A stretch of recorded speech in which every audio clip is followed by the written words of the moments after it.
আসসালামু আলাইকুম, welcome to our channel Math Wings. আশা করি তোমরা সবাই ভালো আছো।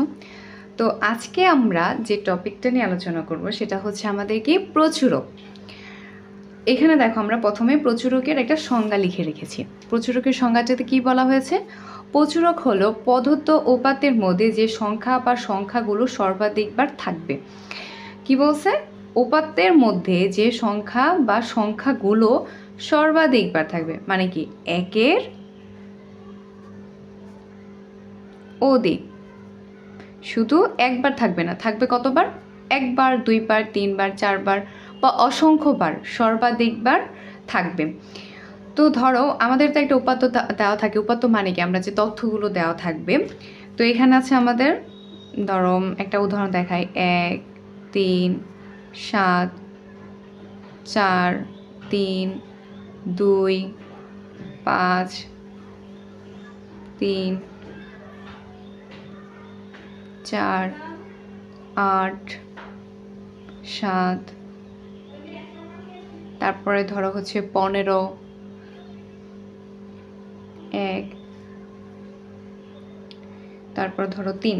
ঠিক আছে, এটা আমাদের একটা পরিসংখ্যানে দেওয়া আছে, বা আমাদের ধরি যে একটা তথ্য বা উপাত্ত দেওয়া আছে। এই উপাত্তগুলোর মধ্যে আমাদের দেখো এখানে 3টা অনেকবার দেওয়া আছে। 3 কয়বার দেওয়া আছে আমাদের? একবার, দুইবার, তিনবার, চারবার। তো এখানে 3 আছে কতবার? 3 আছে 4বার। আবার দেখো 1 কিন্তু আমাদের কয়বার দেওয়া আছে? 1ও আমাদের 2বার দেওয়া আছে। তাহলে আমরা লিখি 1 আছে কত? 2বার। আর 7 দেওয়া আছে কত আমাদের? 1টা 2টা। তাহলে 7 আছে আমাদের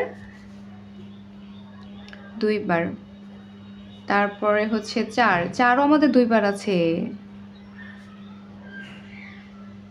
2বার। তারপর 2 আমাদের একবারই দেওয়া আছে। তারপর 5ও আমাদের একবার। তারপর 8 আমাদের একবার আছে। 15 আমাদের একবার আছে। তো এখানে আমাদের সব থেকে বেশি বার কোনটা আছে? এখানে বলাই আছে কি সর্বাধিকবার থাকা লাগবে। যে সংখ্যাটা আমাদের কি থাকবে? সর্বাধিকবার থাকবে, সেটাই আমাদের কি প্রচুরক।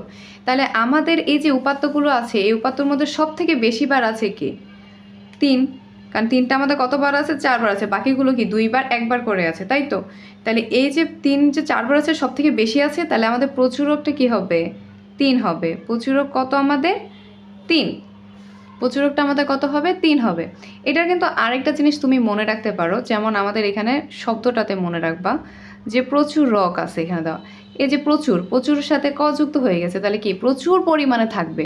এটা আমাদের 4 কি অনেক পরিমাণ, প্রচুর পরিমাণ বোঝাচ্ছে না?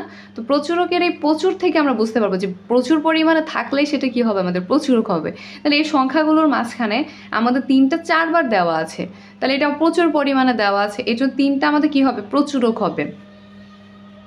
তাহলে আমাদের এখানে উত্তরের প্রচুরক কত আসলো? 3 আসলো।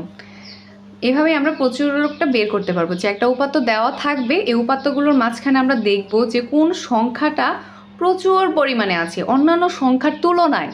যে সংখ্যাটা আমাদের সব থেকে বেশি থাকবে অন্যান্য সংখ্যার তুলনায়। যেমন 1 আছে কিন্তু 2বার, আমরা তো বলতেও পারতাম যে 1ও তো প্রচুরক, কিন্তু না, 1-এর থেকে কি আছে? 3 আছে 4বার। এটা তো 2বার আছে, এটা তো 4বার আছে, তার জন্য এটা বেশি পরিমাণে থাকবে। যেটা প্রচুর পরিমাণে থাকবে সেটাই আমাদের কি হবে? প্রচুরক হবে। তাহলে আমাদের আনসারটা কি আসলো? 3, কারণ এটা আমাদের প্রচুর পরিমাণে দেওয়া আছে, 4বার দেওয়া আছে। আশা করি অঙ্কটা বুঝতে পেরেছো, টপিকের বুঝতে পারছো। ভালো থেকো। ক্লাসটি ভালো লেগে থাকলে সাবস্ক্রাইব করে দিও।